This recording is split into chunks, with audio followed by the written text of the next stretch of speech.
PCT hiker. Ooh, ooh, out on the trail every day. Ooh, ooh, part of my gear is my clothes covering my top and rear, and a bug suit for critters I fear. Yes, a bug suit for critters I fear. Yeah, getting into clothes, and like I said, everything that is on you, in you, on your back, everywhere counts as weight. It's a Columbia blouse, and it's got the air vents in the back, and it's lightweight, breathable, perfect, proper hiking attire. I also got 2 long sleeve shirts. This one you didn't see because I didn't take this one with me, but this is also one of the series that this one came in, Pikes Peak. It's it's the silver ridge. It's really cute because in this pattern there's little trees and tents and deer and all kinds of stuff like that. So there's that one, and then I wore this one on the trail as well. I ended up sending this home. Again, it's only a few ounces, but if I needed something long sleeved, then I either use my sleepwear or my puffy or my rain gear. For bottoms, I always wear shorts. I got these are the Saturday Trail shorts. They have nice big pockets because I'd always put my phone right here. And my back, here's my wallet. In this pocket is where I keep my buff. And I got 2 pockets here, a little jar for like my blood pressure medicine. I have a little baby aspirin in there, and a couple other things. Not that. This is my clothes bag, and so I like to keep me organized. Everything's all together. I can just scrunch it down. When you're packing your pack, you just fill all the openings. So let's get to the clothes. Besides what is already on me, the socks that I chose to continue to wear, I started out with the Darn Toughs. I also started out with Wigwam sock liners, and I started out with Ingenini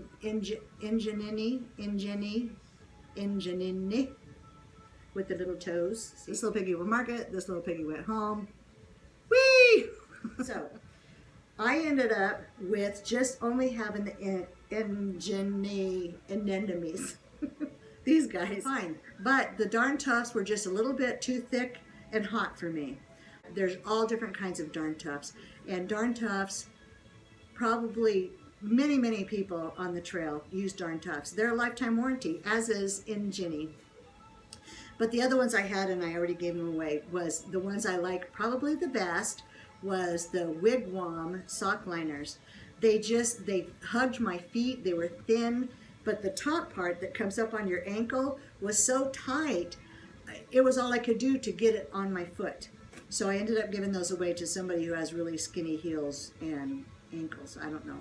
My heels aren't fat, but anyway. People wear different things because they have problems with blisters, and especially people will get the ones with the individual toes, which is a huge blister prevention method. I never had any problems with blisters, but I just like the way they fit. They're comfortable and they're thin. So that's why I like those. Enough about socks.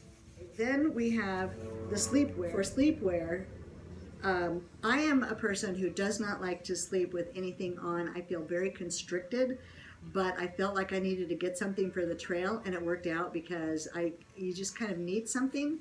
And ICEBREAKER, I ended up, if you've never dealt with MERINO smart wool or wool, because I've always been very allergic to wool. You know, it's a whole different wool these days.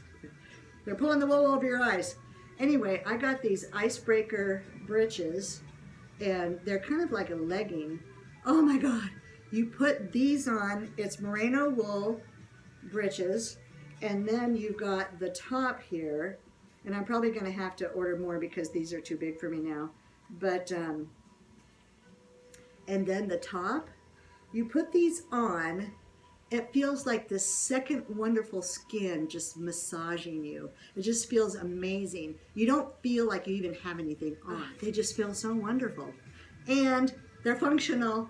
And like if I needed a long sleeve here you go. I actually put this on a few times during the day, like when it was either hailing or something going on. And so that is my alternative to not taking a second long sleeve shirt. Then there's my breeches. Okay, what else is in here? Underwear. Look at how pretty these are. Darling, we have the flowers. I have 2 pairs of underwear. They're made from ex officio, which is a standard backpacking underwear. And initially, this band on here, it was just a little bit abrasive because when my pack, well, what happened was I was losing weight, so my shorts were getting too big and they were starting to fall down. So then my underwear was there, and the pack was pushing on the underwear and rubbing my hip raw. Once I got everything properly fitting, it seemed to work out well. But what's nice about ex officio is they're made for backpacking because you can wash them easily, and they dry very quickly because you don't want to wear the same underwear all week, right? All right. Then inside here, here's my ace bandage that I had to wear every single day on my right foot. Once I took the splint off and wasn't having to splint it after I injured it, after I sprained it, but every day I wrapped my foot with this. Initially, I started, you know, every time I stopped to town, I get some of those disposable, you know, cling wraps and all that stuff. The problem with those is that they're only 1 or 2 time use. So then in here also, the first week I really didn't pay attention to sunscreen or any of that stuff. And the one video, oh, here's another pair of underwear. One video, my face is all swollen, it was red. I look like, you know, the junkie from hell. So anyway, my daughter goes, Mom, you really need to get some sunscreen and get some special stuff for your face. So I did. I ended up, the next time I got to town, I got, and I love this. This worked out really well. And it is Hawaiian Tropic, especially for your face. And I keep all the lotions in a plastic bag because when you're going up and down elevation, they kind of tend to leak out, push out, whatever. So you don't want that all over your clothes. And the same thing here. I always would have used Gold Bond healing just a little bit and at least put some on your skin. And then here's my regular, the Gator seemed to be one of the more user-friendly, less toxic sunscreens that I would put on the back of my legs and my arms.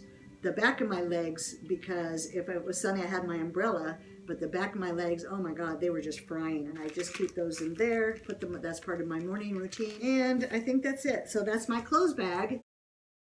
So these are my wind and rain pants and jacket, made by Outdoor Research. Helium 2, I think, is what this is. The lettering on the everything is reflective gear, so nobody's going to run you over unless they want to do it on purpose if they see that.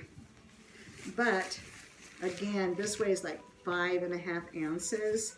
The stuff sack is built right in to the jacket, and you see, if you watch my videos, you see me wear this a lot. And I remember when I first got it, I'm going, oh my God, it's like really, it's like thin, you know, just extremely lightweight. But man, you put this on, it's warm, and it protects you from the rain and wind. It does have a pocket right here on the front, but that's the only pocket. And then same with the pants. Here we are with a built-in stuff stack for it. And what's nice about the pants is that a lot of times, you know, like you'll see me out on the trail and suddenly I see a storm coming or something, and so I don't have to stop. So what you don't want to do is you don't want to have to find a bathroom or, you know, try to take off your shoes and put everything on to get these on because it's coming. You want to get protected. So what's nice is on the legs it has these zippers. So you can just put them on right over your boots, your hiking shoes, and then zip them down. Now I'm short, so most of the time, I don't know if you can see my full, I don't know if you ever saw my full body, but I would have to roll up the, you know, I look like Peggy Sue at the river or something, I don't know. But I'd have to roll up the bottoms because they're too long. You might be able to get different sizes. I started shopping ahead of time. I saved several $1,000s on all of my gear because I would use coupons, I would hit garage sales, I would hit sales at REI, and then online you hit sales. Like when I decided to get my wind gear, I thought, okay, the next item I'm going to be getting is this. So I went online, and the jackets, this, I think it was 160, something like that. Something a little bit crazy. I knew they were expensive, but well worth it. So I was looking through the colors, and I really liked the red. And I clicked on the red, and they were $90 off. I'm going, click, I like red. So just things like that. You know, you can save a lot of money pre-planning and getting ready. You'll see on the trail a lot of people get what's called frog togs, and I didn't really see a lot of people wearing them. I saw them mostly in hiker boxes because they're very fragile. I guess they might work, but they tear easy. A gal who I was hiking with early, the first time she put them on, she tore them. I don't know. You know, they might be good for certain things, but when you're on the trail, you need something very, you know, hardy, something that's going to last. And those are going to last me a while. So that's, I think that's the wearables, except for the shoes. As you know, I ended up getting shoes 3 times. This is my first pair of shoes, and I ended up getting the MERINOs. I had tried the trail runners, but for some reason, after 9-10 miles, not like I got there every day, but when I was, you know, hiking with just the trail runners, my plantar fasciitis would act up after a while, you know. So I thought, well, maybe I better keep to my MERINOs. And I did get the high tops because originally it was my thought that high tops gave you more support, especially around the ankles. I found out that what matters in your support of a shoe is actually the heel. The heel is where you get all your support. And if you can twist it, which you can't on these, that means you've got some good support going there. Plus these last. The only reason I had to get new shoes is because my feet, you'll hear about people's feet getting bigger. This is my first shoe. This was my second shoe, and I ended up not getting the high top. I really didn't need them. But you can see the difference. I switched to a man's shoe because it's got a wider toe box. Because my feet were hitting on the front so quick, and thus I'm losing toenails. I think third one's almost off. I'm losing 5 altogether. But you can see the difference, and this is how much I grew. I don't know if you can see that. Just in the first, 150 miles? Something like that? I don't know. But this, you can see the toe is much wider.